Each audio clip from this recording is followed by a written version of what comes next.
Hey y'all, I'm Allison Asarch from Nashville, Tennessee. Hey, I'm Sean Fraser from the Ritzy Kids. Hunters, this is Johnny from Rail Motor. Hey, it's Shane from Blind Season. Hey, it's Rob Stanier, and you can check out my music on all the streaming platforms. Check out my latest music on all the streaming sites. Check out my debut album on all streaming platforms. Check out our new debut album. Check us out on Spotify and Apple Music. And you're listening to our friends, Braggy and Curly. My favorite bands from Australia. My two favourite podcasters, Braggy and Curly. Braggy and Curly. On the Unfiltered and Undiscovered podcast. Hey there, everyone. It's Curly here. Welcome to episode 106 of the Unfiltered and Undiscovered podcast. Just a quick public service announcement before we get into the episode. Now, in this episode, we're really excited to speak with Ray Walmsley, who was a member of the British band Demon for 24 years. Now, Demon are considered important in the new wave of British heavy metal movement. And they were originally formed by Dave Hill from Leek in Staffordshire. Now, the British new wave of British heavy metal spawned bands like Def Leppard, Judas Priest, and Motorhead, just to name just a few. And the first two albums from Demon were considered, quite rightly, to be right up there with the best. The band's albums were Night of the Demon and The Unexpected Guest, but it is their third album released in 1983 called The Plague, which is considered quite a classic. Now, unfortunately, the internet from the UK didn't play well, and this impacts the recording of Ray throughout this show. It is noticeable both visually and from an audio sense. And while we've endeavored to decrease the impacts of some of the ghosts and the gremlins from the internet, we really do hope that it doesn't impact your enjoyment. We really enjoyed this conversation with Ray, and we are really hopeful that both Ray and maybe the lead singer and founder Dave Hill will join us again on a later episode, hopefully once we get some of these UK internet bugs out of the way. But to start the episode, I'm going to hand over to Demon playing live at the Swedish Rock Festival. I hope you enjoy the episode.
Hey there, everyone, and welcome to episode 106 of the Unfiltered and Undiscovered podcast. Today, we've got a really exciting show.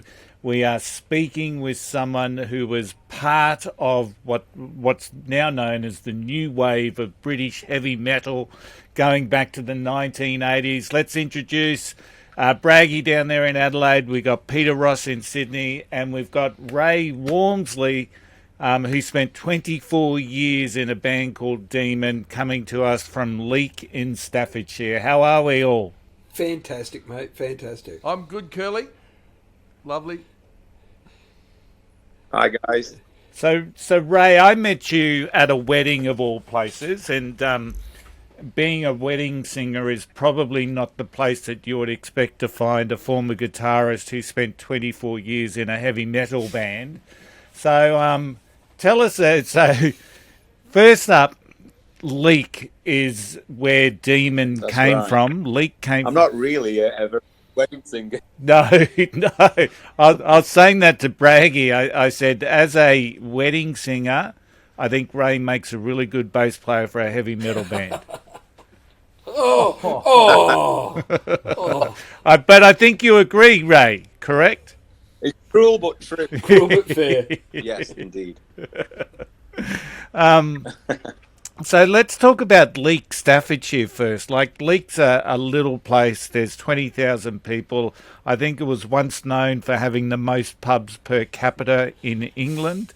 How does a heavy metal band drive into mainstream sort of consciousness out of a little country town? Well, that's a good question. I mean, Leek's always been one of those towns where there's, a huge pool of talent. We've had some quite famous people have come from here and from around here.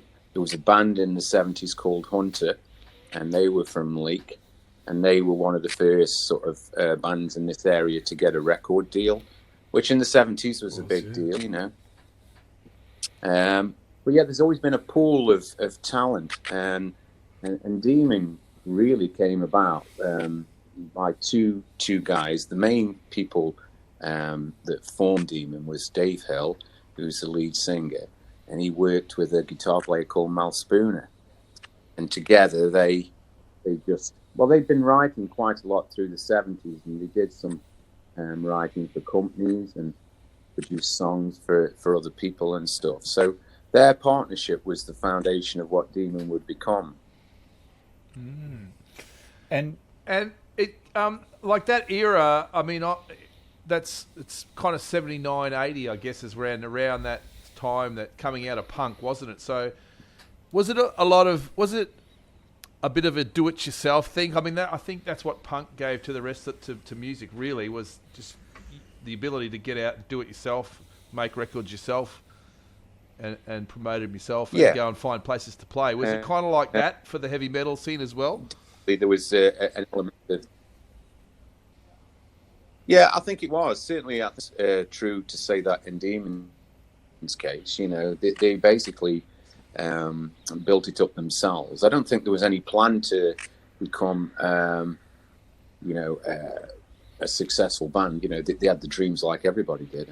But Dave and Mal were basically writers, and they ended up writing, a whole bunch of songs that became, some of Demon's first material, and that's how it kind of got going. And it did start off, like it's a live concern. It was a live band. And from all my research, it says that the band was very well regarded for its live performances, and they were kind of quite stunning at times. Is that correct?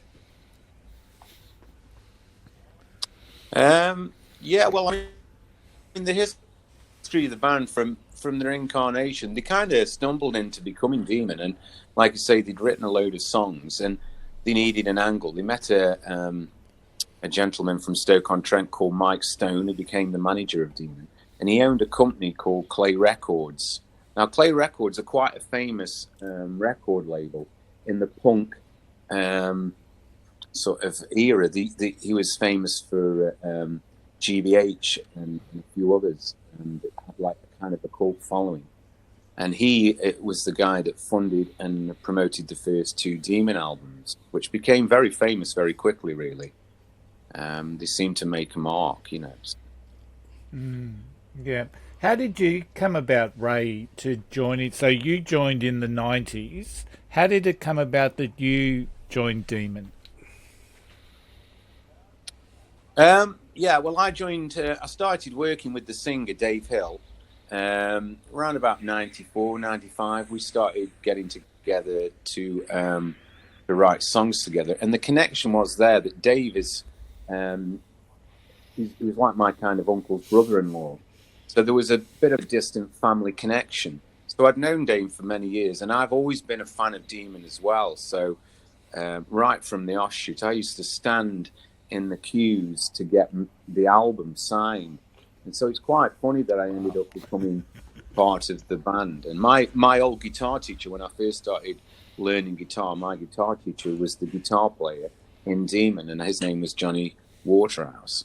So there was a connection there. And so I knew Dave, and we'd sat down and we started writing songs, and that was around about 94, 95. And then the first Demon gig that we did, we were invited to play a festival in Germany called the Bang Your Head Festival.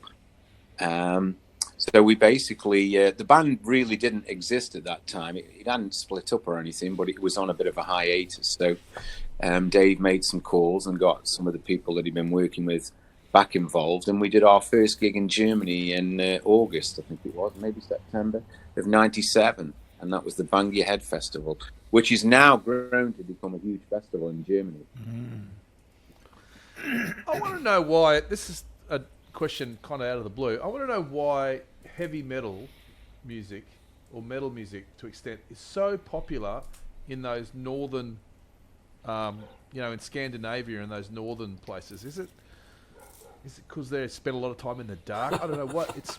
Ouch! I don't really know why, but no, I didn't mean it like that. I mean, it's kind of, is it a kind of outlet? Because, and I guess a lot of the subject matter that you guys sing about too is mythical, and there's a lot of that sort of stuff in, Norse mythology. I don't know.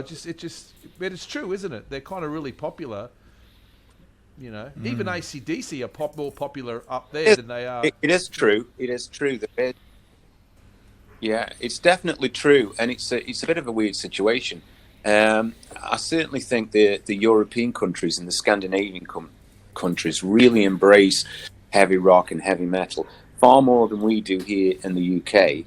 And my experience being in Demon is that when we've travelled abroad and been lucky enough to do these big festivals and these tours across Europe and stuff, that we're always treated far better and with far more respect than we ever are in our own country. It's a little bit frowned. Maybe frown's not the right word, but dismissed very easily in this country. But the Scandinavians and the Europeans, they have a great love for heavy rock and heavy metal, and I'm not quite sure why they are more passionate and more respectful. I'm not sure what the reason for that is. My experience with Europe is, and it's the same for us Australians, when we go to Europe, the respect you get there is much better. They treat you as touring musicians better than they do in our own country. Well, that's right, and that's a great experience of being in Demon, and always the most fun that we would ever do would be when we did these festivals and tours abroad, because we were treated with great respect. We were treated like stars, and everything that we needed within reason. We weren't a massive famous band, but everything that we needed was laid on, and we always had people looking after us, and it was a fabulous experience. And they're very respectful to the art. And that was my point with the UK. We don't get the same respect in this country. We could go and do a festival in Sweden, be treated like royalty, and maybe playing back in the UK a few days later, and we'd have to get changed in the toilet. Look, the thing is about heavy music as well is that it's not popular on radio or television and what have you. So the people who love that music actively have to go out, seek it, and find it for themselves. And so you find in those crowds that there's a camaraderie, there's a brotherhood in the fans, because they all are there because they love the music. They're not there because it's a scene thing. They're there because it's what they dig, And that whole British scene that you've come out of, like all those bands. And it never goes away. It never does. It's always, it's an omnipresent thing, and it has its renaissance every 10 years or so. And it makes me happy when they do. Yeah. Yeah, me too. Yeah. I don't think it's ever really gone out of fashion, because it was never major fashion anyway. So it's always just, ticked along, behind the kind of mainstream, ebb and flow You know, it's always been there, and you know, people still love that style of music. The North, very passionate. the North. Yeah, I guess there's you know, even punk. There's pop punk. You know, so Never. but there's no pop metal. Oh, there's Baby Metal. Have you seen Baby Metal, the Japanese band? Oh yeah, I've seen that. Yeah. Pop metal. Baby. You might have hit on a good pop metal. That could be something to take forward and see if I can do anything with. I know, just the guys. Ray, one of the things that strikes me when I read up about Demon is that many articles or publications call the band important to that time of new wave heavy metal. Yet, when you think about the big names, you know, the Def Leppard and, you know, Motorhead, etc., but Demon has got this thing that they were an important part of the new wave sweep. Why was the band considered so important yet never reached potentially the heights of some of those other bands? That's a good question. I think it's considered important because if you listen to the material on the first two albums, it's stunning songwriting, great songs, great performances, and it really had an impact on the people because that new wave of British heavy metal was a new thing, and it was born at the end of the punk era. It was perhaps a more intellectual extension of that to some degree, but Demon's albums, and this is my own opinion, probably some of the best that came out of that original wave of new British heavy metal. Fabulous songwriting. I mean, Dave Hill, who is the singer and the lyricist, his lyrics are absolutely fabulous. He's got a real way of painting pictures in your mind, you know, and telling great stories and very clever ways. And I consider the Demon albums, you know, to be really the cream of the crop of that era. Even though, you know, after that, the success never developed for Demon in the way that it did for Motorhead or for Iron Maiden, or Saxon was another band that came from the same stable. Judas Priest, yeah. Yeah, there's so many. So why do you think that is, Ray? What went wrong? Well, I mean, that is it's almost an impossible to answer question, that, because it can be a variety of things. Sometimes the face didn't fit. I mean, after those classic two albums, Demon took quite, what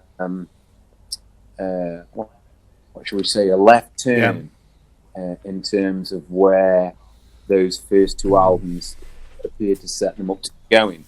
And now they did an album called The Plague, and I mentioned to you, Tony, when we were at the wedding, that with the album The Plague, which was a very progressive rock album, and it went up a gear, certainly for Demon in terms of production, because it was recorded in a fabulous studio in London. I think it was Psalm East. Mike oversaw all that, and he had a top producer. It was a fabulous sounding album. But it was a complete deviation from what the first two albums had set them out to be. So Night and the Demon and The Unexpected Guest had very much a devilish kind of, demonic quality. They weren't writing, there was some very deep lyrics in that, but then The Plague went off and made a very kind of social statement of how life was in those early 80s. And on that strength of that album, The Plague, they actually got contacted by Warner Brothers in America, I think, and Atlantic Records, and they signed Demon in 1983. Now, at that point, Demon thought they were about ready to take off because they'd gone from Carrera Records to one of the majors, who had Roaster 2, which was an Australian band. Yeah, and they'd gone on to one of the major labels. So Atlantic were huge at the time. And they loved the production on the album. They had a keyboard player who played on that album, who went on to become quite famous and played with Frankie Goes to Hollywood, a huge British pop band. But I think it was perhaps the deviation of where they'd gone from those first two albums to where The Plague took them. And then they got stuck in a kind of a contractual sort of situation where, you know, Atlantic released the record but did nothing to promote it, and then basically just dropped them. So they had to get out of that before they could do another album. Demon, you know, it's a little bit of a mystery, because Demon's material is as good as anything anybody has done in that arena to me, and it's quite puzzling that nobody's kind of picked up on it. And I hope that explains some of that. The progressive, the shift to prog, which I did read about. Nowadays, there's cleavages. There is a lot of what they call prog metal bands. So, like, could it be that they're just which often happens, just really ahead of the curve? People weren't ready to go with it. Yeah, maybe. Yeah, like that's often the case. Yeah, like. Well, I definitely think that the Plague album was, and it's one of Demon's best albums. They probably should have done it further down the line. They should have perhaps capitalized on the success of the first two albums being that kind of demonic sort of darker element, and maybe done a couple more albums in that style. That would have perhaps set them up and put them further the ladder. Sabbath went to a bit Dragons. But I mean, the Plague's now considered a classic. Sabbath went a bit Dragons around 1982, and all sort of, like mythology and all that sort of stuff. They'd gone from Ozzy to Ronnie Dio by that stage, you know? Another northern band. Yeah. Hey, Ray, tell us about how... But none of those bands did a yeah, I was going to say, tell us about how you got started in the music Yeah. business, right before you joined. Tell us about how you kicked off. What got you interested? Well, I was a bit of a late starter. I didn't pick up a guitar till I was like 18, maybe nearly 19, and I'd left school and had to face the drama of going to work and earning Quick, give me a and doing guitar. all that, and it didn't sit very comfortably with me. So I picked up a guitar as a kind of a way to find something, to really look forward to, and I thoroughly enjoyed it. And I worked like crazy in those very first early years, practicing and playing. And I suppose, like anybody, when you're young, you have your dreams to be in a rock band and make records and travel the world, be rich and famous. I've done a little bit of that, but where's the my fame money? never really came. Yeah. But yeah, so I just started, and I've been very because Demon is a local band, and like I say, there was a family connection with the singer Dave, whose band it was, and I was working hard on lots of other bands, so.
long stint in the band. You played both. Yeah, you started off as a guitar player, then you got upgraded to the most significant role in the band as a bass player. How did that happen? Yeah, well, it was just a collection of circumstances, really. I took a small hiatus away from the band in about 2009, 2010. I just got some personal problems I needed to deal with.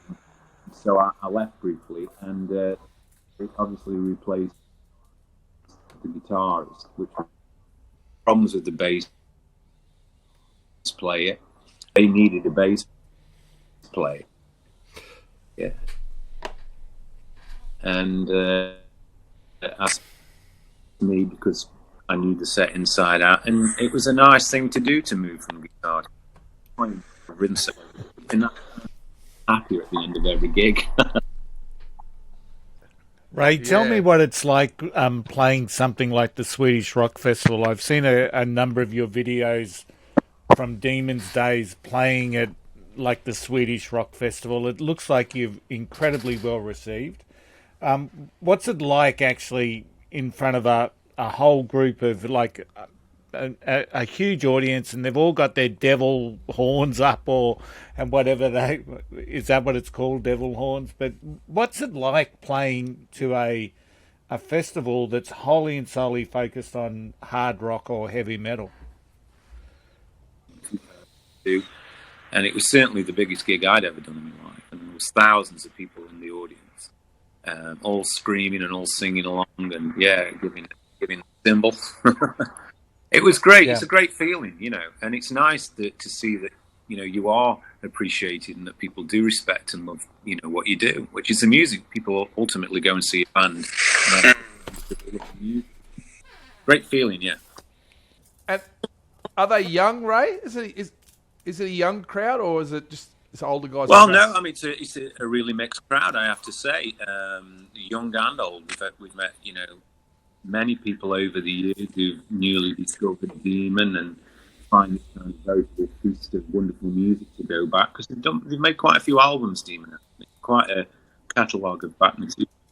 Yeah, we've met lots of new fans along the way, but then you get your hardcore fans that remember Demon from the 1980s, and abroad a lot of them have always wanted to see Demon, because in the early days Demon never got to come. Yeah. So with you supported Kiss, you were telling me at the wedding. That Kiss was one of the big supports that you guys did. Well, we what was played that the same like? rock festival. We were on with them. I'm a huge Kiss fan, as were several other members of the band. It's quite funny. I went to see Kiss the other night. They were great. But yeah, they're great fun. Yeah, it was a great experience. We were lucky enough. Dave Cottrell, the other guitarist in Demon, and myself were big fans, and we managed to get on the stage and crawl all over Eric Singer's drum kit, and have a around and without getting told off too much. It was brilliant. And then we were in the kind of VIP area when they went on stage, so we got to watch them real up close perform. That was in 2013. Doing the Monster show then. Yeah. But yeah, I mean, just doing anything like that is a great Farewell experience, because we, Deep Purple have played, and Gary Moore and Glenn Hughes and Lynyrd Skynyrd and Rush and ZZ have done these festivals when all these bands have played. It's a great honour and a great pleasure to be there and do it, But Demon are off to Spain in about a week. That's cool. To do a huge rock festival there, and Kiss are on again there, so they're on with them again in about, I think it's just over a week. Wow. Yeah. Spain's great for that sort of thing. Yeah, Spain and South America is the other place where metal and that heavy rock sort of is still big, isn't it? Yeah, and we've had a lot of interest from South America. We've had a couple of opportunities to Brazil, and I know there's quite a few. Logistically, it was always very difficult to manage, because it's a 6-piece band to manage. It's 7 people flying, and it's not Costs a lot of always money. easy to do it, but I know if they get the opportunity, they will definitely. Yeah. So what's your future now, Ray? Where does Ray Where does Ray Walmsley go now? So you're no longer. Well, I've children with different, conditions like ADHD and similar things. So I get a lot of satisfaction out of doing that.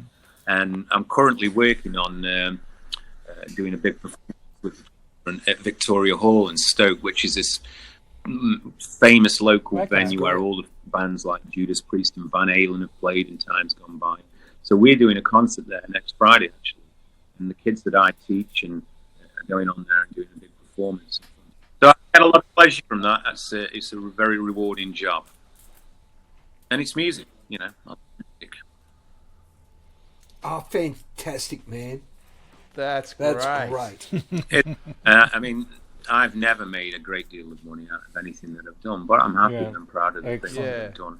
And the job that I do gives me a level of satisfaction I wouldn't get in an ordinary job, because you're having an impact and making changes in people's lives that hopefully are positive. And music's a wonderful thing to do that with. So, very much so. Yeah. Very much. Ray, so. we've had a few people guests on the show who have worked with kids with some problems and stuff, and it's just a wonderful thing. I think it's fantastic that you do that. Honourable. We're really big supporters of that on this channel. Absolutely.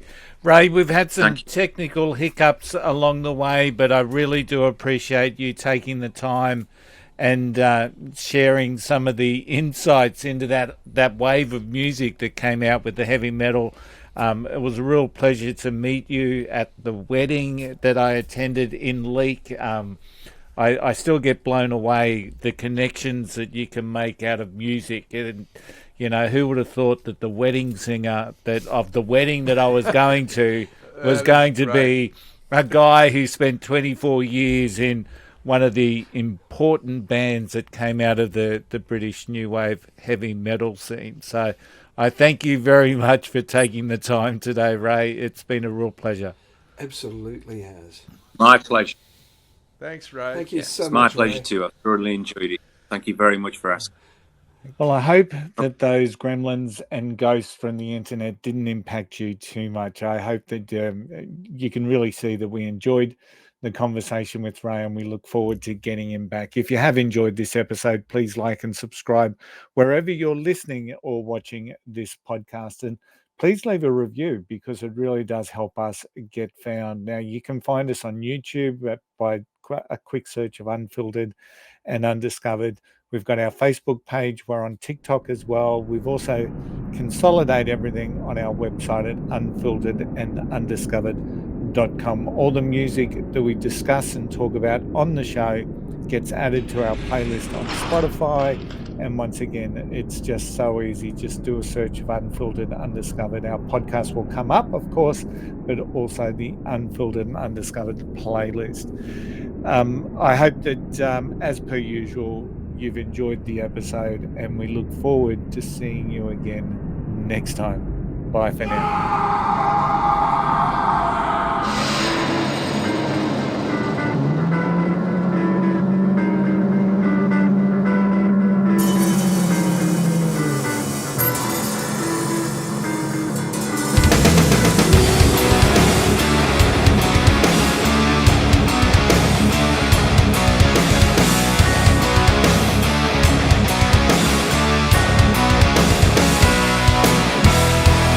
A secret handshake in a darkened room. Screaming eagles, sounding young, a Christian perfume. The smell of Cuban drifting through the air, passes through me on its head, a cold and deadly stare. The master of disguise, in the art of deception.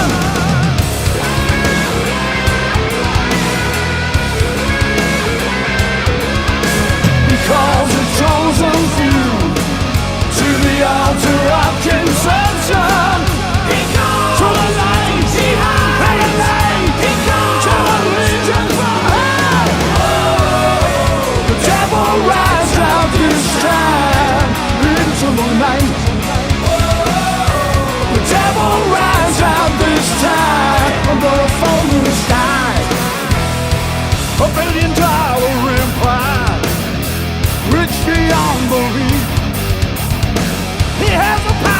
to control and praise upon the weak.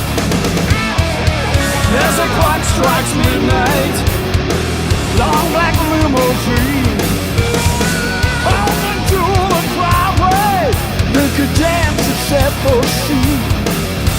The master of disguise in the art of deception.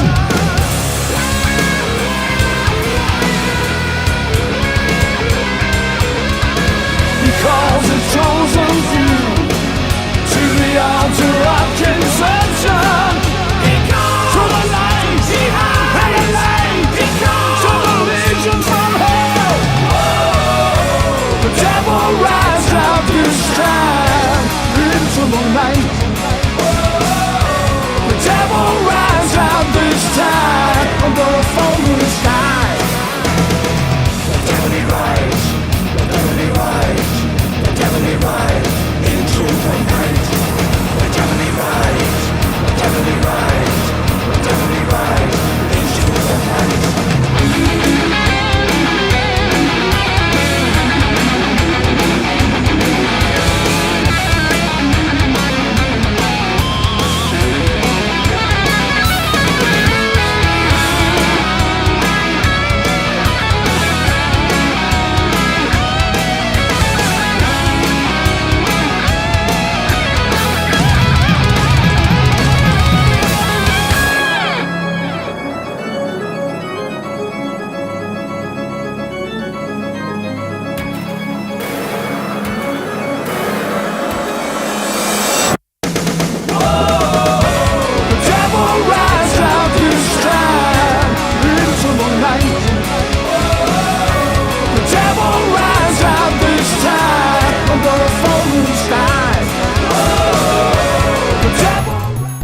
Hey y'all, I'm Allison Asarch from Nashville, Tennessee. Hey, I'm Sean Fraser from the Ritzy Kids. Hunters, this is Johnny from Rail Motor. Hey, it's Shane from Blind Season. Hey, it's Rob Stanier, and you can check out my music on all the streaming platforms. Check out my latest music on all the streaming sites. Check out my debut album on all streaming platforms. Check out our new debut album. Check us out on Spotify and Apple Music, and you're listening to our friends Braggy and Curly. My favorite bands from Australia. My two favourite podcasters, Braggy and Curly. Braggy and Curly On the Unfiltered and Undiscovered podcast.